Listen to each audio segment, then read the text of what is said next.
কাঁচা আমের ক্যান্ডি বা মোরব্বা যে নামে চেনো না কেন সেটাই আমরা তৈরি। বন্ধুরা, আমি আমগুলোকে এইভাবে কেটে নিয়েছি। এটা দিয়ে বানাবো, দেখো বেশি পাতলাও করিনি বেশি ইসেও করিনি, এটা দিয়ে বানাবো ম্যাঙ্গো ক্যান্ডি। ঠিক আছে, দেখো বন্ধুরা, আমগুলোকে কিন্তু আমি জল দিয়ে ধুয়ে নিয়েছি। এখন এই আমগুলোকে আমি সেদ্ধ করে নেব। দেখো বন্ধুরা, আমি কিন্তু আমগুলো সেদ্ধ বসিয়ে দিয়েছি। ঠিক আছে, জল আর আম দিয়ে, বেশি সেদ্ধ করব না, হালকা সেদ্ধ করব। দেখো বন্ধুরা, আমগুলো কিন্তু আমার সেদ্ধ হয়ে গেছে। তো বেশি সেদ্ধ করা যাবে না, তো আমি যেইভাবে সেদ্ধ করেছি ঠিক তোমরাও এইভাবে সেদ্ধ করে নেবে। তারপরে এই আমগুলো কিন্তু গরম অবস্থাতেই আমি এর মধ্যে চিনি দিয়ে দেবো। ঠিক আছে, বেশ অনেকটা পরিমাণে চিনি দেব। তো যতটুকু আম ততটুকুই আমি চিনি দেব। তো চিনি দিয়ে আমি এটা ঢেকে রাখবো। ঠিক আছে, তো আমি এটা সারা রাতের জন্য ঢেকে রাখবো। আর তোমাদের হাতে যদি সময় না থাকে তাহলে তোমরা 4-5 ঘন্টা ঢেকে রাখতে পারো। ঠিক আছে, তাহলে দেখবে এই চিনির মধ্যে আমগুলো একদম রসে একদম আমগুলোর ভিতরে চিনির রসটা ঢুকে যাবে। তারপরে কিন্তু আমরা আবার মানে যে ঢেকে রাখবো, তারপর আবার ফিরে আসবো। দেখো এটা কিন্তু নাড়ানো চাড়ানো যাবে না। ঠিক আছে, আলতো হাতে ঝাঁকিয়ে ঝাঁকিয়ে চিনিগুলো দিয়ে ঝাঁকিয়ে ঝাঁকিয়ে মেশাতে হবে। ঠিক আছে, এই কাজটা খুব নিখুঁত হাতে করতে হবে, তাহলেই কিন্তু তোমরা তৈরি করতে পারবে। আর এটা যদি বেশি চামচ দিয়ে ঘাটাঘাটি করো তাহলে কিন্তু আমগুলো ঘেটে যাবে, যেহেতু আমগুলো আমি ভাপিয়ে নিয়েছি। ঠিক আছে, তোমরা একটু খেয়াল রেখে কাজটা করার চেষ্টা করবে। এখন কিন্তু এই দেখো, এখন আমার পুরো ঝাঁকাঝাঁকির কাজ প্রায় হয়েই আসছে। যতটা ঝাঁকাতে পারবে ঠিক ততটা পর্যন্তই ঝাঁকিয়ে নেওয়ার চেষ্টা করবে।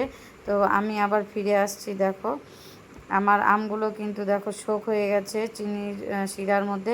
এখন আমি একটা থালা নিয়ে নিয়েছি, দুটো থালা নিয়েছি, আমার দুটো লেগেছে যেহেতু বেশি করে বানাচ্ছি। একটা একটা করে আমি থালার মধ্যে এগুলো মেলে দিচ্ছি। এগুলো আমি রোদের মধ্যে শুকিয়ে নেব। ঠিক আছে, তো যদি বেশি রোদ হয় তাহলে একদিন শুকোলেই হবে, আর যদি রোদ কম থাকে তাহলে 2 দিন শুকোবে।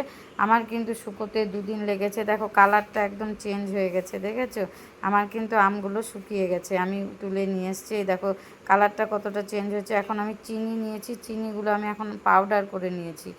আরও কিছু খানিকটা চিনি লাগবে। এই চিনির পাউডারগুলো এই আমগুলোর ওপরে আমি ছড়িয়ে দিলাম। তো এখন এই চিনির পাউডার দিয়ে কোট করলেই কিন্তু আমার তৈরি হয়ে যাবে। এটাকে অনেকে আমের মোরব্বা বলে বা আমের ক্যান্ডি বলে। এটা যখন তোমার ভালো লাগলো না, তুমি একটা নিলে খেলে খুব ভালো লাগবে, মনে হবে তুমি ক্যান্ডি খাচ্ছ। ঠিক আছে, মোরব্বাটাও দেখবে ক্যান্ডির মতনই, তাই জন্য এটার নাম দিয়েছি আমের মোরব্বা বা আমের ক্যান্ডি। তো দেখতেই পেলে কতটা সুন্দর লাগছে দেখতে।